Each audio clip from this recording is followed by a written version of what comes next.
नमस्कार साथियों, स्वागत है आप सबका ग्लोबल एटीआई यूट्यूब चैनल पे। हम आपके सामने हाजिर हो गए कॉम्पिटिटिव एग्जाम की 14वीं सीरीज लेके। ठीक है, इससे पहले की जो भी क्लास है ग्लोबल एटीआई के यूट्यूब चैनल पे पड़ी हुई है, प्लेलिस्ट में आप लोग जाके आसानी से देख सकते हैं। ठीक है, और देखिए भाई, हम आपको बेसिक इलेक्ट्रिसिटी का चैप्टर करा रहे थे, एसी एसी का चैप्टर करा रहे थे। इससे पहले मैग्नेट का चैप्टर खत्म हो गया है। 13वें सीरीज में हमने आपको ये एसी स्टार्ट किया था। अभी जो आज की क्लास में भी हम लोग क्लास क्वेश्चन करने वाले हैं, वो सारे क्वेश्चन एसी चैप्टर के ही हैं। ठीक है ना, तो चलिए देखते हैं आज का पहला क्वेश्चन कि which of the following bulb will have the least resistance. इसमें से कौन सा ऐसा बल्ब है जिसके पास रेजिस्टेंस की वैल्यू कम है। लीस्ट रेजिस्टेंस वाला बल्ब कौन सा है, ये आपको बताना है। तो देखिए, इसको ज्ञात करने के लिए आपको क्या करना होगा, आपको बस ये फॉर्मूला अप्लाई करना है, P = V²/R। ये फॉर्मूला अप्लाई करिए और तुरंत इसको फाइंड आउट करिए। देखिए, अभी ये फॉर्मूला अप्लाई करने के बाद अब कुछ आप लोगों में से जो थोड़ा सा होशियार बच्चे होंगे वो क्या करेंगे, वो ये करेंगे कि हर एक वैल्यू पुट करते जाएंगे इसमें और देखते जाएंगे, देखेंगे सबका मान निकाल निकाल के कि कितना आंसर आएगा। ठीक है, और जो थोड़ा सा होशियार होंगे, मतलब जो थोड़ा मोस्ट टैलेंटेड कह सकते हैं या एक्स्ट्रा ऑर्डिनरी वाले लड़के, वो क्या करेंगे, देखिए अब वो यहाँ पे ये करेंगे R1 देखिए वोल्टेज की वैल्यू कितना दे रखा है, 220 गुणे 220 डिवाइड बाई 60, ये R1 की वैल्यू हो गई। ठीक है, R2 की वैल्यू कितनी हो गई, 220 गुणे 220 डिवाइड बाई 100। ठीक है, और R3 की वैल्यू कितनी हो जाएगी, यहाँ पे R3 की वैल्यू हो जाएगी 115 मल्टीप्लाइड बाई 115 डिवाइड बाई 60। ठीक है, और R4 की वैल्यू कितनी हो जाएगी मेरे भाई, R4 की वैल्यू हो जाएगी 115 मल्टीप्लाइड बाई 115 डिवाइड बाई 100। आपसे क्या पूछा है, लीस्ट। लिस्ट मतलब सबसे कम वाला पूछा है। अब थोड़ा सा यहाँ पे अपना मैथमेटिक्स का बेसिक्स अप्लाई करिए, इसमें जो आपने मैथमेटिक्स पढ़ा है उसका बेसिक अप्लाई करिए। मुझे इतना बता दो कि 220 बड़ा है या 115। 220 में से कौन बड़ा है, 220 115 में से कौन बड़ा है, 220। 220 बड़ा है तो मतलब कि इसका जो वैल्यू आएगा, जो इसका वैल्यू आएगा, इन दोनों की वैल्यू इससे अधिक आएगी। देखो, क्वेश्चन तो किया जा सकता है चाहे जैसे भी। अब आपको इस क्वेश्चन को करने का तरीका क्या था आपके पास, कि इन सबको काटेंगे, काट के और फिर इसका मान निकाल के देखेंगे कि सर कितना मान आ रहा है, फिर इन चारों मान को आप कंपेयर करके तब फिर इसका आंसर बताएंगे। आपको केवल ऑप्शन टिक करने की जरूरत है, आपको ये नहीं जरूरत है, ये आपसे एग्जामिनर नहीं पूछ रहा है कि आपको कितना मैथमेटिक्स आता है। मैथमेटिक्स अपना पूरा अप्लाई नहीं करना है आपको, बस केवल कंसेप्ट लगाना है, टाइम बचाना है। कॉम्पिटिटिव एग्जाम में सबसे बड़ी समस्या होती है टाइम की। टाइम मैनेजमेंट यदि कोई कर ले जाता है तो भाई वो एग्जाम भी क्रैक कर ले जाता है। टाइम मैनेजमेंट बहुत बड़ी चीज है। ठीक है, इसका सबसे बेहतरीन उदाहरण या फिर ये कहिए कि सबसे बेहतरीन इसका एग्जाम्पल आपको दे सकते हैं जो एयरफोर्स वाले बच्चे हैं वो, और जो लोग एसएससी की तैयारी करते हैं। एसएससी की तैयारी में आप यदि एसएससी का पेपर देने जाएंगे तो 100 क्वेश्चन रहेंगे और 1 घंटा आपके पास टाइम रहेगा। ठीक है ना, तो आपको टाइम मैनेजमेंट करने आना चाहिए। चलिए अब देखते हैं, तो ये आपको दिख गया कि सर ये दोनों वैल्यू बड़ी है, ये दोनों वैल्यू बड़ी है, इसमें पूछा कम है, तो ये दोनों तो सबसे पहले हम एलिमिनेट कर देंगे। ठीक है सर, अब हम एक और बेसिक प्रॉपर्टी जानते हैं मैथमेटिक्स में कि जिसका डिनोमिनेटर बड़ा होगा उसका वैल्यू कम आएगा और जिसका डिनोमिनेटर छोटा होगा उसका वैल्यू अधिक आएगा। ठीक है, तो अब इतना बताइए कि इन दोनों में डिनोमिनेटर किसका कम है, मतलब कि किसका हर कम है। अरे ये अंश है, ये हर है ना, हर को डिनोमिनेटर कहते हैं, अंश को नॉमिनेटर कहते हैं। तो इन दोनों में से हर किसका बड़ा है, इसका अंश हर जो है बड़ा है, इसका डिनोमिनेटर बड़ा है, इसका डिनोमिनेटर बड़ा है, तो इसका मतलब है कि इसकी जो वैल्यू आएगी वो वैल्यू सबसे कम आएगी, और 60 वाले की वैल्यू थोड़ी सी इससे थोड़ी सी अधिक आएगी, लेकिन इसकी वैल्यू सबसे कम आएगी। तो यहाँ पे ऑप्शन हम कौन सा टिक कर देंगे, ऑप्शन डी टिक कर देंगे। देखिए बिना कैलकुलेशन के, हमने कैलकुलेशन बिल्कुल नहीं किया, बिना कैलकुलेशन के हमने इस क्वेश्चन को टिक कर दिया है। ठीक है, और आप आंसर मैच कराएंगे, आंसर यही आएगा। ठीक है, तो इसको करने का तरीका ये भी था कि अब आप यहाँ पे क्या करिए, अब आप यहाँ पे ऐसे 0 से 0 काटिए, फिर इसका इससे मल्टीप्लाई करिए, फिर 6 से डिवाइड करके तब फिर आंसर लिखिए, फिर इसका 0 इसका 0 इसका 0 काटिए, और फिर यहाँ पे कितना आ जाएगा भाई, यहाँ 484 आ जाएगा, है ना। फिर इसको भी काटिए, यहाँ पे कितना हो जाएगा, ये ये यदि मैं इसको काटना चाहूँ तो ये 15 हो जाएगा, सॉरी 12 हो जाएगा और ये 23 हो जाएगा, है ना। तो अब 115 गुणे 23, 115 गुणे 23 बटा में 12 करके फिर इसका मान निकालिए, ठीक है। और फिर इसको भी, इसका भी मान निकालिए, इसका भी मान निकालेंगे तो और इससे छोटा आएगा। जैसे इसको काटिए तो ये हो जाएगा आपका 25, 20 और ये कितना हो जाएगा, ये हो जाएगा आपका 30, ठीक है 23। और फिर इसको काट देंगे तो ये हो जाएगा आपका 4 और ये हो जाएगा आपका 23। तो यहाँ पे 23 गुणे 23 डिवाइड बाई 4, फिर इसको भी सॉल्व करिए। तो ये आपका एक बड़ा मेथड था, हमने केवल एलिमिनेट किया, एलिमिनेट करके आंसर तुरंत निकाल लिया है। ए ऑप्शन, डी ऑप्शन हमारा यहाँ पे बिल्कुल करेक्ट है, ठीक है ना। तो ये तरीका है टाइम बचाने का, ठीक। चल बढ़ते हैं अगले क्वेश्चन की तरफ। किसी परिपथ का शक्ति गुणांक किसके द्वारा दर्शाया जाता है या किसके द्वारा मापा जाता है, ये आपको बताना है। तो परिपथ का यदि आपको पावर फैक्टर मेजर करना है तो पावर फैक्टर मेजर करने के लिए हमारे पास पावर फैक्टर मीटर आते हैं, ठीक है। पावर फैक्टर मीटर के द्वारा हम लोग पावर फैक्टर मेजर करते हैं, ठीक है। तो यहाँ पे पावर फैक्टर मीटर बिल्कुल करेक्ट है। एम्पियर मीटर के द्वारा हम लोग क्या करंट को मेजर कर लेते हैं, और वोल्ट मीटर के द्वारा हम लोग वोल्टेज को मेजर कर लेते हैं, वोल्टेज को मेजर कर लेते हैं। और फेज सीक्वेंस इंडिकेटर द्वारा हम लोग फेज डिटरमाइन कर लेते हैं कौन सा फेज है, ठीक है। चलिए ये तो बहुत आसान सा क्वेश्चन था। नेक्स्ट क्वेश्चन देख लेते हैं कि निम्नलिखित में से फेज वोल्टेज को किसके बीच मापा जाता है। फेज वोल्टेज हमने आपको बताया था, फेज वोल्टेज किसके किसके बीच मापते हैं भाई। ये हमारी मान लीजिए कि लाइन करंट है, ये हमारी लाइन है, और ये हमारा क्या है, ये है हमारा न्यूट्रल, ये है हमारा न्यूट्रल। तो किसी भी एक लाइन, जैसे मान लीजिए कि आपकी वी है, वी आर सॉरी ये आर वाई बी है, ऐसे मान लो आर वाई बी है, तो ये वी बी है और एक न्यूट्रल, मतलब किसी भी एक लाइन और न्यूट्रल के बीच का जो वोल्टेज होता है उसी को हम लोग फेज वोल्टेज कहते हैं।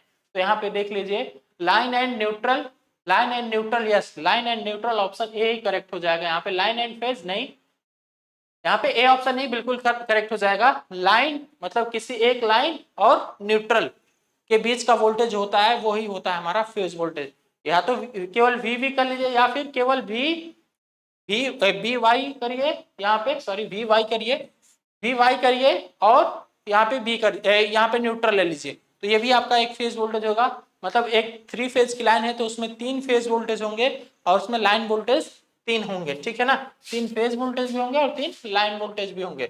चलिए नेक्स्ट देखते हैं हम लोग, neutral is achieved by, neutral किस कनेक्शन में मिलता है। तो न्यूट्रल हमें स्टार कनेक्शन में मिलता है। आपने देखा था ना स्टार कनेक्शन कैसा होता है भाई, स्टार कनेक्शन कुछ इस तरीके का होता है। तो जो ये पॉइंट होता है, जो इसका न्यूट्रल पॉइंट होता है, जो ऐसा पॉइंट जहां पे तीनों टर्मिनल आके इसके जुड़ते हैं, इसी पॉइंट को हम लोग कहते हैं न्यूट्रल पॉइंट है ना, न्यूट्रल पॉइंट। और ये किसका सिंबल है भाई, ये है आपके स्टार कनेक्शन का सिंबल है ना, स्टार कनेक्शन। डेल्टा कनेक्शन का सिंबल कैसा होता है यार, डेल्टा कनेक्शन का सिंबल कुछ इस तरीके का होता है, ठीक है ना, इस तरीके का डेल्टा कनेक्शन का सिंबल होता है। तो हो गया आपका डेल्टा और ये हो गया आपका स्टार। स्टार में जो जो ये तीनों ए पॉइंट एक ऐसा पॉइंट होता है जहां पे तीनों टर्मिनल आके जुड़ते हैं, वही टर्मिनल हमारा कहलाता है न्यूट्रल पॉइंट। तो यहाँ पे स्टार कनेक्शन में क्या मिलता है भाई, न्यूट्रल पॉइंट मिलता है, ठीक है, स्टार कनेक्शन में। चलिए इसीलिए जहाँ पे हमें जैसे कि जो एकदम उपभोक्ता के पास में जो भी ट्रांसफार्मर लगे होते हैं वो जनरली बनाए जाते हैं डेल्टा स्टार में, ताकि हमें क्या मिले, हमें एक न्यूट्रल पॉइंट मिलने लगे। जैसे आपके गांव के आसपास में जो लाइन आती है वो 3 फेज में आती है, और जब आप देखते हैं कि आपके गांव में जब लाइन लेके आया जाता है तो वो 4 वायर में कन्वर्ट हो जाती है। कब कन्वर्ट होती है, एक ट्रांसफार्मर के पास वो कनेक्शन आता है, ट्रांसफार्मर के बाद से जो लाइन आती है तो वो लाइन आपके 4 वायर में बदल जाती है, ठीक है। तो ट्रांसफार्मर के पहले जो लाइन थी 3 फेज में, तो उसको हमने क्या किया, उसको हमने डेल्टा स्टार ट्रांसफार्मर लगा के किस में कन्वर्ट किया भाई, डेल्टा स्टार में। मतलब एक हमारा अब जो आउटपुट निकलेगा वो आउटपुट एक न्यूट्रल पॉइंट भी देगा, ठीक है ना। इसलिए हम लोग वहां पे जो ट्रांसफार्मर यूज करते हैं वो डेल्टा स्टार ट्रांसफार्मर यूज कर लेते हैं। तो ये भी आपका एक अलग क्वेश्चन बन गया कि जो जो ट्रांसफार्मर कंज्यूमर साइड में लगा होता है वो कौन सा कनेक्शन होता है, उस ट्रांसफार्मर का कौन सा कनेक्शन होता है, तो वो डेल्टा स्टार वाला ट्रांसफार्मर होता है, ठीक है। तो ये एक अलग क्वेश्चन आपके लिए बन गया। चलिए नेक्स्ट क्वेश्चन देखते हैं हम लोग कि एक परिपथ में यदि रिएक्टेंस का मान 0 है तब शक्ति गुणांक का मान होगा। रिएक्टेंस का मान इसने क्या कर दिया भाई, शून्य कर दिया। In AC circuit if reactance is zero, reactance zero कर दिया है इसने, तो पूछा है then the power factor will be, तो पावर फैक्टर क्या होगा ये आपसे पूछा है। तो अब बताइए रिएक्टेंस यदि इसने जीरो किया, इसका मतलब क्या है, इसका मतलब ये है कि इसने एक्स की वैल्यू जीरो कर दी। इसका मतलब ये है कि इसने एक्स की ही वैल्यू जीरो कर दी। एक्स इक्वल टू कितना हो गया भाई, एक्स इक्वल टू हो गया जीरो। एक्स इक्वल टू यदि जीरो हो गया तो अब क्या पूछा है आपसे, तब शक्ति गुणक का मान पूछा है। तो देखो शक्ति गुणक निकालने का दो तरीका होता है, एक होता है आपका cos फाइव इक्वल टू क्या होता है भाई, आर अपॉन जेड। शक्ति गुणांक इक्वल टू होता है आर अपॉन जेड, ठीक है। और इसने बोल दिया कि क्या जीरो है भाई, इसने बोला है कि जो रिएक्टेंस है रिएक्टेंस जीरो है, ठीक है। तो देखिए अब यहां से आर अपॉन का क्या कर दीजिए, रूट में जेड की वैल्यू आप सभी को पता है क्या होता है भाई, आर स्क्वायर प्लस एक्सएल या एक्सी का स्क्वायर। अब ये वैल्यू ही यदि जीरो है, यदि यही वैल्यू जीरो है तो यहां से कितना हो जाएगा, ये आर डिवाइड बाई ये आर स्क्वायर है ना, तो यहां से मैं आर बाहर निकाल दूं तो ये कैंसिल आउट हो जाएगा, कितना आ जाएगा ये one.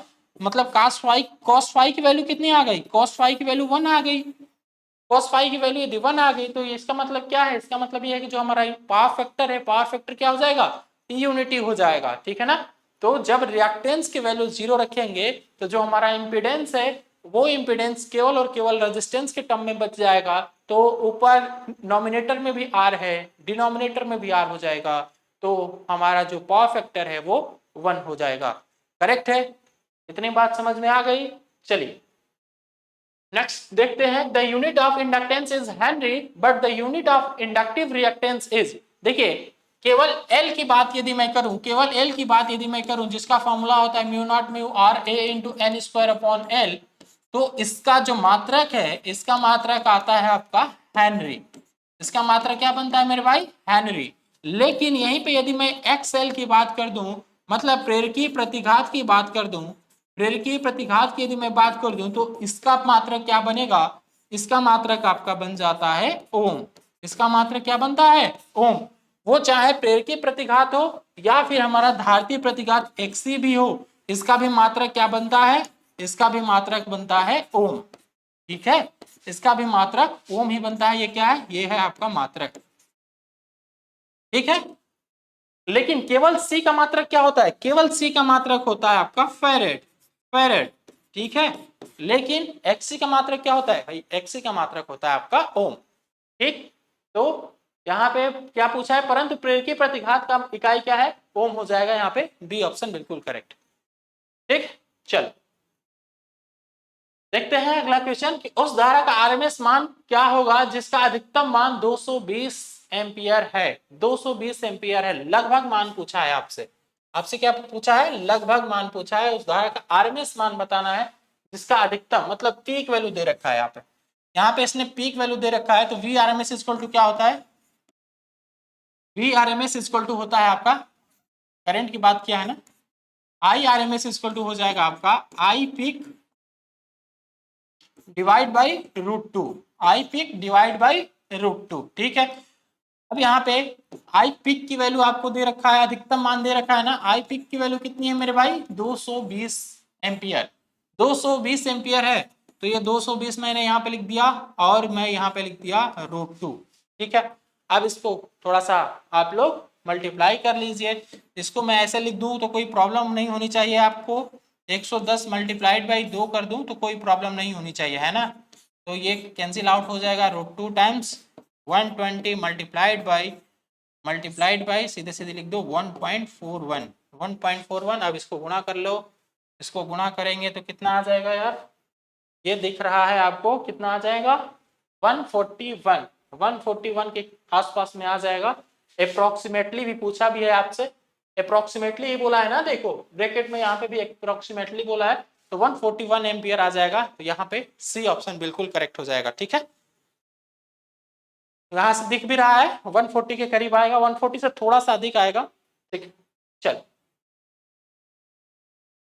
The quantity which vary sinusoidally with the time are known as, वे राशियां जो समय के साथ ज्यामिति बदलती रहती हैं वो कहलाती हैं, क्या कहलाती हैं, वे राशियां जो समय के साथ ज्यावक्री बदलती रहती है वो क्या कहलाती है? सदिश राशि कहलाती है, अदिश राशि कहलाती है, या फिर टेंसर राशि कहलाती है, या फिर फेजर क्वांटिटी कहलाती है? सबसे पहले तो मुझे ये बताओ कि टेंसर क्या होता है?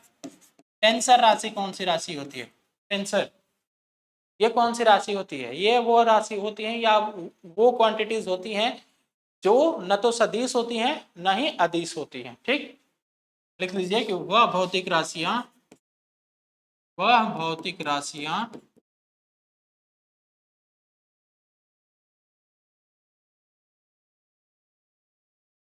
राशियां जो न तो सदिश होती हैं, सदिश राशि होती है,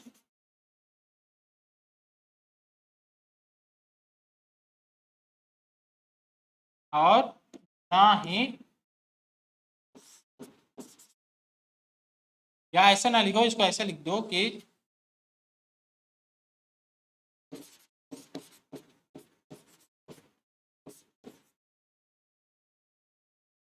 इसका मात्रक नहीं होता है। ठीक है, जिसका मात्रक नहीं होता है वो भी आपका हो जाता है टेंसर राशि। ठीक है, जैसे इसका सबसे बढ़िया एग्जांपल है आपका जड़त्व। ठीक, इसका सबसे बढ़िया एग्जांपल क्या है भाई? जड़त्व।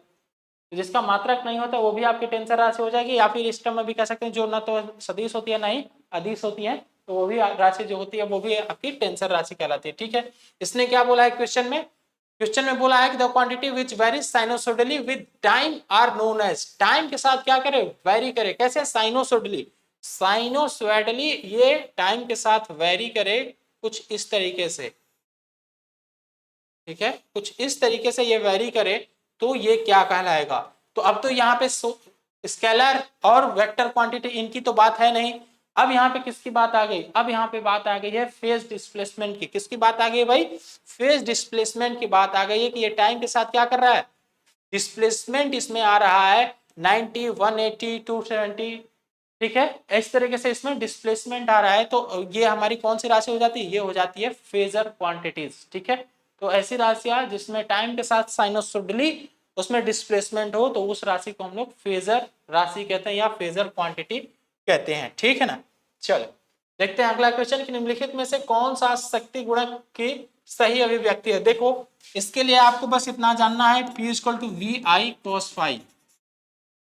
P equal to V I cos phi. ठीक है, ये फॉर्मूला तो सभी लोगों ने पढ़ा होगा, जो भी इलेक्ट्रीशियन ट्रेड से पढ़ा है तो वो ये फॉर्मूला तो जरूर पढ़ा होगा। ठीक, अब देखिए यहाँ पे आप जानते हो कि cos फाई को हम लोग क्या कहते हैं? cos फाई को पावर फैक्टर कहते हैं। cos फाई को यदि पावर फैक्टर कहते हैं तो यदि मैं यहाँ पे इसको ऐसे लिख दूं तो कोई दिक्कत है आपको? यदि मैं ऐसे लिख दूं तो कोई दिक्कत आपको? जहाँ पे ये जो P है, ये P क्या है? ये P कौन सी पावर है और ये कौन सी पावर है? तो जहाँ पे आपका जो P है, यही P तो आपका रियल पावर है, यही तो आप कह सकते हो कि एक्टिव पावर है या फिर हमारा रियल पावर है। ठीक है, और ये वी आई क्या है? ये हमारा आभासी या प्रिंट पावर है ना? तो ये क्या है भाई? ये है हमारा रियल पावर या वास्तविक पावर। मैं चलिए हिंदी में लिख दे रहा हूं, वास्तविक, वास्तविक शक्ति। ठीक है, और ये कौन सी शक्ति है भाई? ये जो वी आई है ये कौन सी शक्ति है? ये है हमारी आभासी शक्ति, आभासी शक्ति। तो cos फाइव इक्वल टू आपने क्या देखा? cos फाइव इक्वल टू क्या फॉर्मूला बना? cos phi equal to formula यहाँ पे बन गया वास्तविक शक्ति,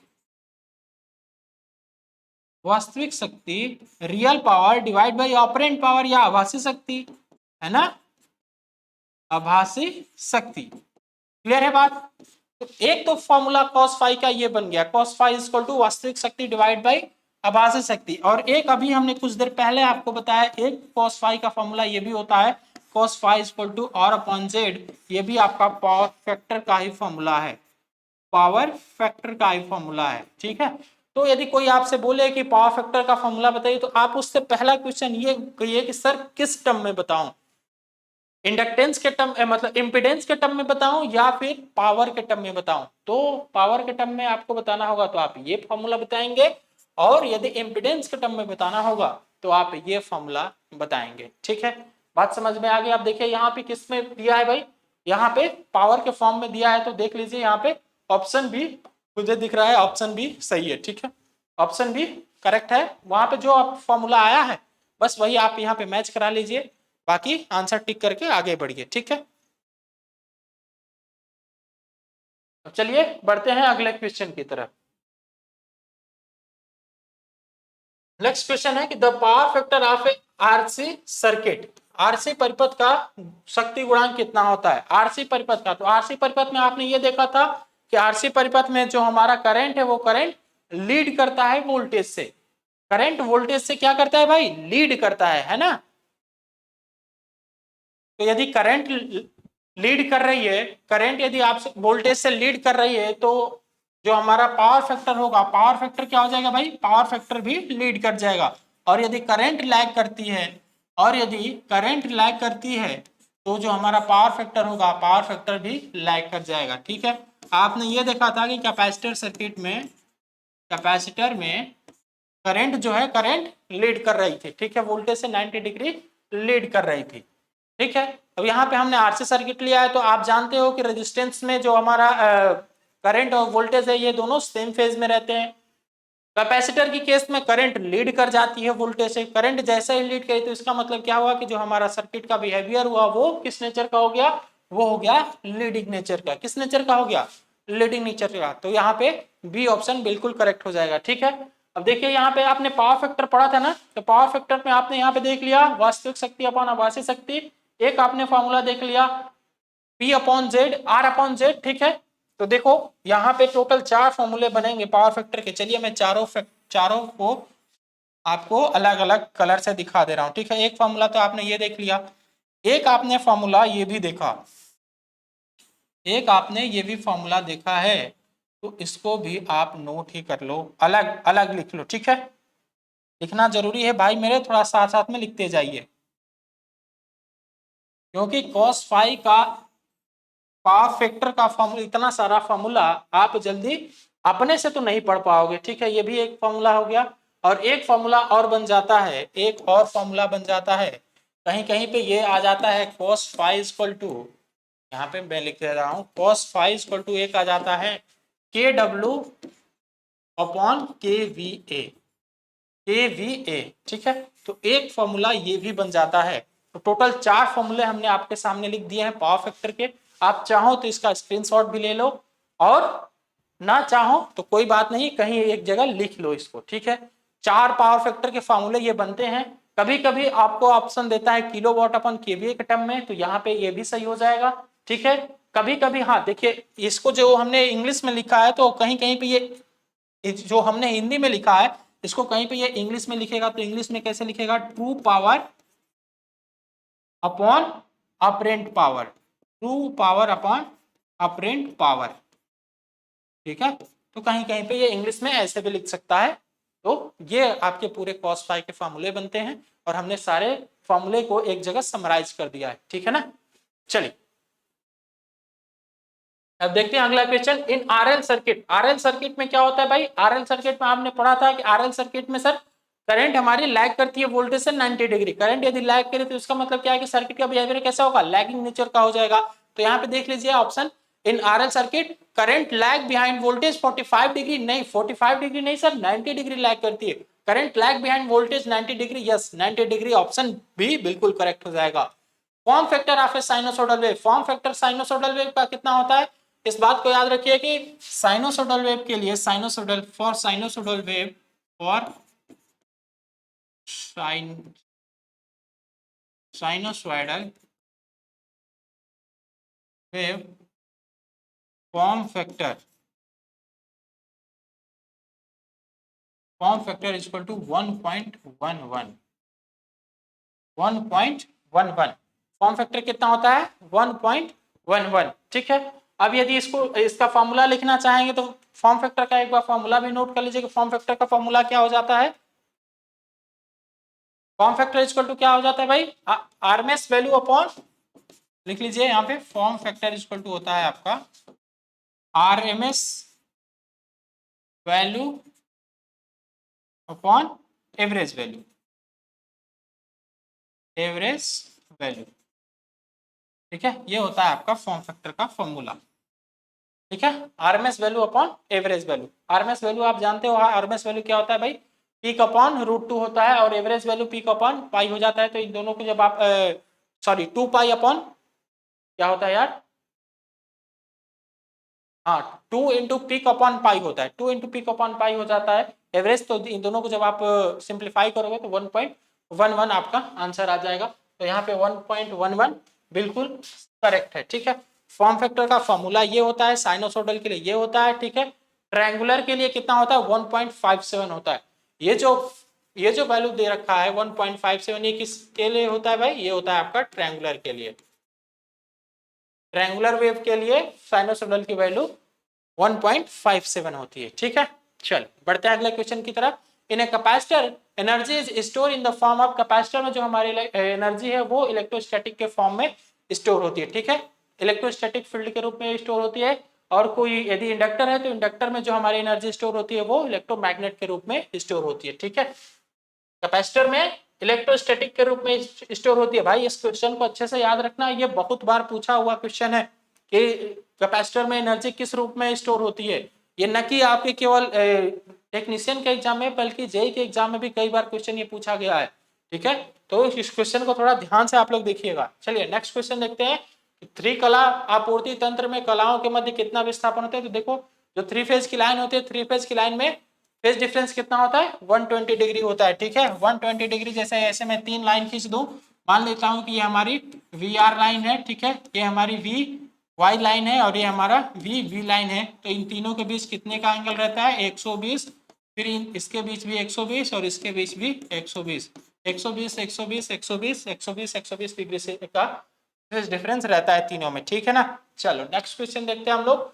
ये एक सीलिंग फैन है आपके पास, 200 वोल्ट की वोल्टता पर 0.5 एम्पियर की धारा लेता है, तो 0.8 पश्च की शक्ति गुणक रखता है, तो फैन कितना पावर खर्च कर रहा है। इसने क्या क्या दे रखा है आपको क्वेश्चन में, क्वेश्चन में दे रखा है V = 220। ठीक है, I = कितना दे रखा है, I = आपको दे रखा है 0.5 एम्पियर, 0.5 एम्पियर। ठीक है, और क्या दे रखा है, और दे रखा है cos फाई, cos फाई की वैल्यू कितनी दे रखी है भाई, 0.8 दे रखा है।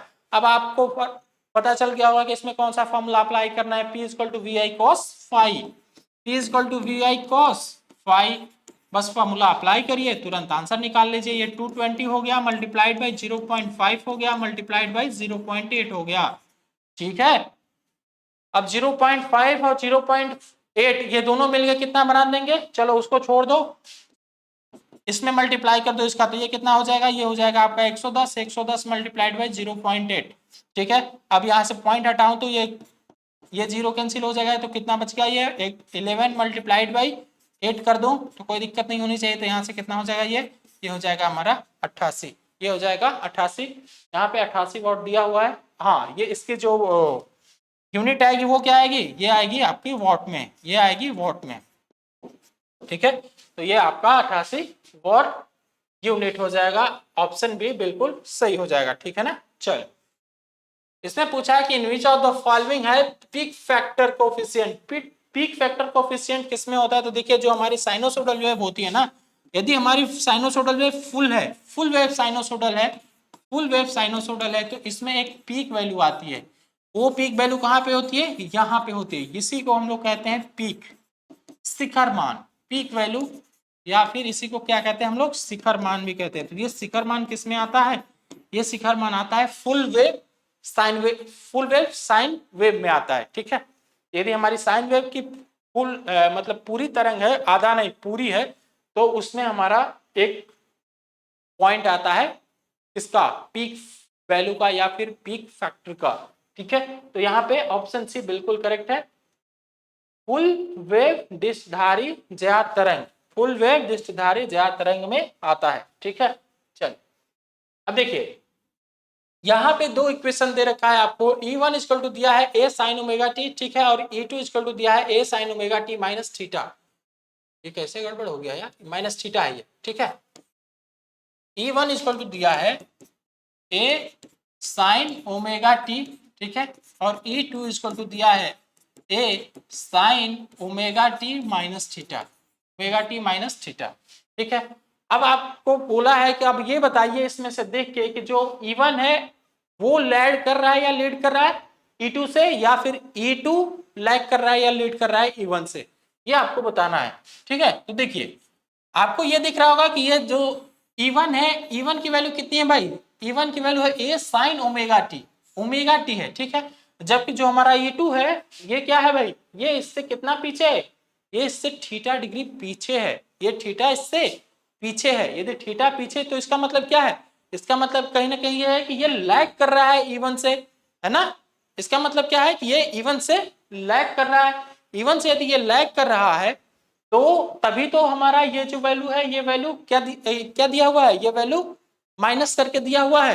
तो यहाँ पे E1 जो है, E1 लीड करेगा, lead by theta degree, theta degree two two, या ऐसे फ्रॉम लिख लो, फ्रॉम E2, E2 से क्या करेगा भाई, E2 से थीटा डिग्री ये लीड करेगा E1। ठीक है, E1 से E2 अधिक है, E1 से E2 कम है थीटा। ठीक है, E1 और E2 फेज में है, इनमें से कोई नहीं। तो जो हमारा यहाँ पे देखो, ये कुछ यहाँ पे प्रिंटिंग मिस्टेक है, ये E1 है, ये E2 है, ये E1 है, E2 है, और ये Q नहीं है, ये है आपका थीटा। ठीक है ना, ये है आपका थीटा, ये भी थीटा है।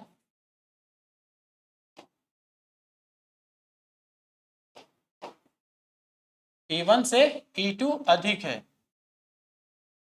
E1 से E2 अधिक है कितना, थीटा डिग्री। अच्छा, और E1, ये दोनों लैंग्वेज, अच्छा E1 से E2 कम है थीटा डिग्री, हाँ E1 से E2 कम है थीटा डिग्री, बात सही है। E1 से E2 कम है थीटा डिग्री, यहाँ पे थीटा डिग्री आपको दिख रहा है कि कम है E2।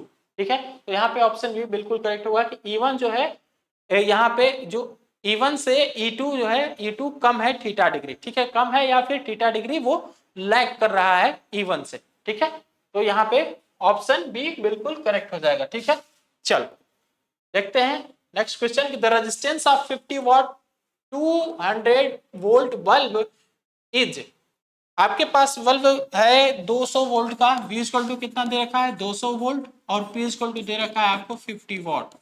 ठीक है, तो यहाँ पे कुछ नहीं करना है, बस हमें ये फॉर्मूला अप्लाई करना है, R equal to V square upon R, V square upon P. तो यहाँ से क्या हो जाएगा, यहाँ से हो जाएगा आपका 200 मल्टीप्लाइड बाई 200 डिवाइड बाई 50। ठीक है ना, तो यहाँ से इसको कैंसिल कर दो, कैंसिल आउट करो, और ये आपका 4 बार में कैंसिल आउट हो जाएगा। बचा कितना यहाँ पे, ये आ जाएगा आपका 800 ओम, 800 ओम।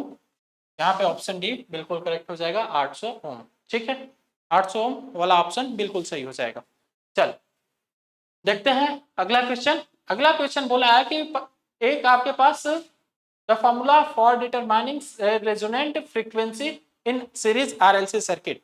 सीरीज आरएलसी सर्किट है आपके पास एक, ठीक है, और इसमें आपको बोला है कि रेजोनेंट सर्किट के लिए आपको फ्रीक्वेंसी की वैल्यू बताना है। तो सबसे पहली बात हमें यह बताइए कि रेजोनेंस सर्किट में कब आकर होती है। सबसे पहली बात कि जब श्रेणी परिपथ में, जब श्रेणी परिपथ में XL इक्वल टू XC होता है, जब XL इक्वल टू XC होता है तब अनुनाद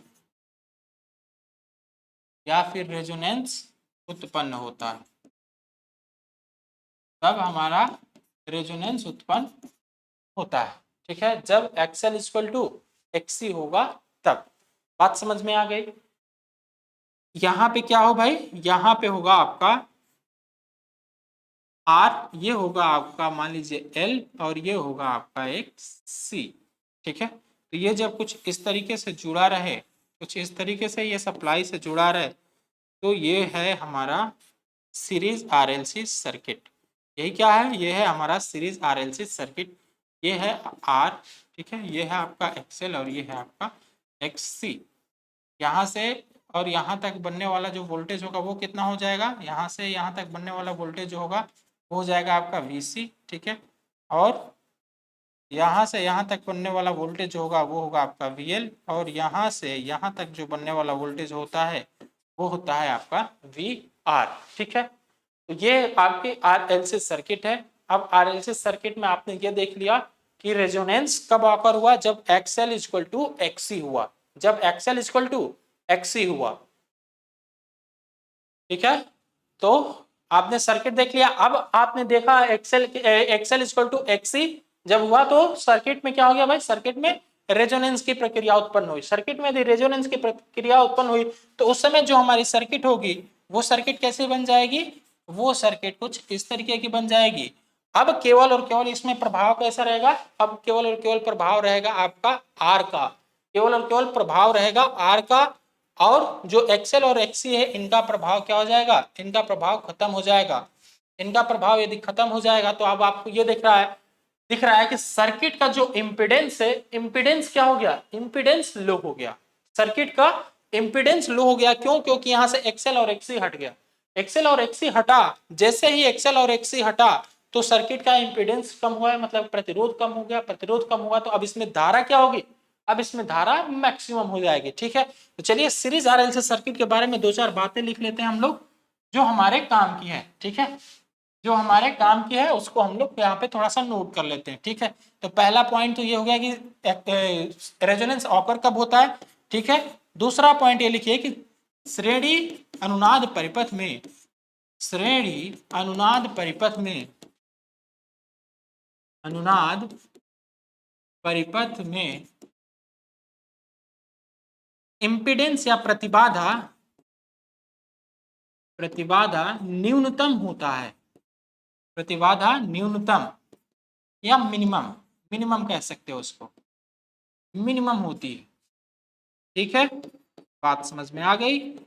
अच्छा, यदि प्रतिबाधा कम हुआ, यदि प्रतिरोध कम हुआ तो धारा क्या हो जाएगी, धारा मैक्सिमम हो जाएगी यहाँ पे। तो तीसरी पॉइंट नोट करिए कि इसमें धारा मैक्सिमम होती है, इसमें धारा मैक्सिमम होती है। ठीक है, इसमें धारा कैसी होती है भाई, धारा मैक्सिमम होती है। और जब XL इक्वल टू XC करते हैं हम लोग तो यहां से हमारा एक फॉर्मूला बन जाता है फ्रीक्वेंसी का, F equal to 1/2 pi root में LC, 1/2 पाई रूट में LC। तो ये टोटल चार बातें हमने यहाँ से नोट कराया आपको। ये चार बातें यदि आप नोट कर लेंगे तो यहाँ से आपके चार क्वेश्चन तैयार।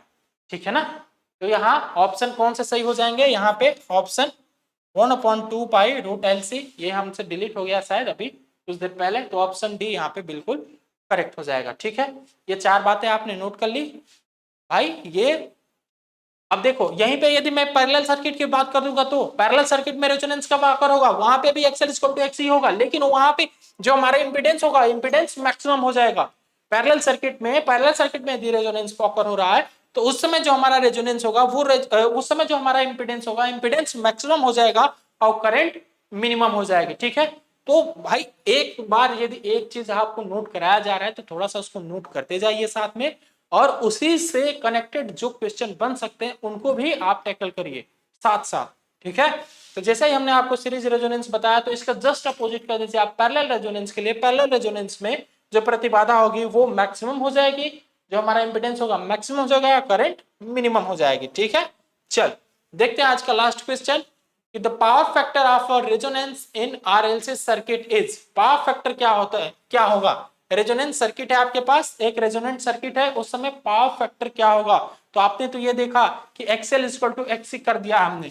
पावर फैक्टर इक्वल टू आपने फॉर्मूला क्या पढ़ा था भाई, आपने फॉर्मूला पढ़ा था R/Z, R/Z आपने फॉर्मूला पढ़ा था। ठीक है, बात क्लियर है सर। हमारे पास सर्किट कौन सी है, RLC सर्किट है। ठीक है सर, RLC सर्किट है तो आप जानते हो कि यदि RLC सर्किट के लिए मैं इंपीडेंस की वैल्यू लिखी तो क्या हो जाएगा, यहाँ पे R² प्लस यहाँ पे XL ऑसोमेशन कर दूं मैं XC का स्क्वायर।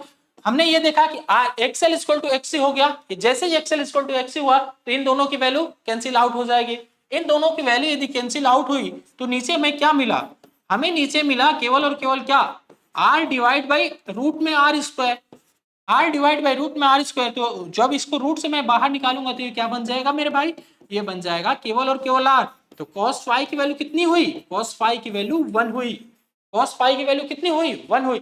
मैं चाहता तो केवल और केवल यूनिटी मार के तुरंत आपको आगे बढ़ जाता, मैं कहता कि भाई इसका यूनिटी 1 होता है, रट लो, कैसे वन हुआ ये यदि एक बार आप समझ गए तो ये हमेशा के लिए आपके कॉन्शियस माइंड में चला जाएगा। कॉन्शियस माइंड में एक बार यदि कोई बातें चली जाती हैं तो वो कभी निकलती नहीं भाई। आप इसके लिए मेमोरी ट्रेनर, कई सारे मेमोरी ट्रेनर अपना अपना प्रचार भी कर रहे हैं, ठीक है ना, कि कॉन्शियस माइंड को बढ़ाइए, कॉन्शियस माइंड को बढ़ाइए। वो इसीलिए बढ़ाते, वो इसीलिए इस चीज को फोकस कराते हैं कि आप चीजों को समझना सीखिए। कॉन्शियस माइंड मतलब क्या, कि आप एक बार किसी चीज को समझ गए तो वो हमेशा के लिए याद हो जाती है। रटे रहेंगे तो वो कुछ ना कुछ दिन बाद भूलना ही है, ठीक है। तो यहां से आप आसानी से देख पा रहे हैं कि cos फाई की वैल्यू कितनी हो जाएगी, cos फाई की वैल्यू 1 हो जाएगी। इसका मतलब कि पावर फैक्टर हमारा यूनिटी बन जाएगा, ठीक है। चलिए आज के लिए बस इतना ही, बाकी नेक्स्ट वीडियो में मिलेंगे हम आपसे।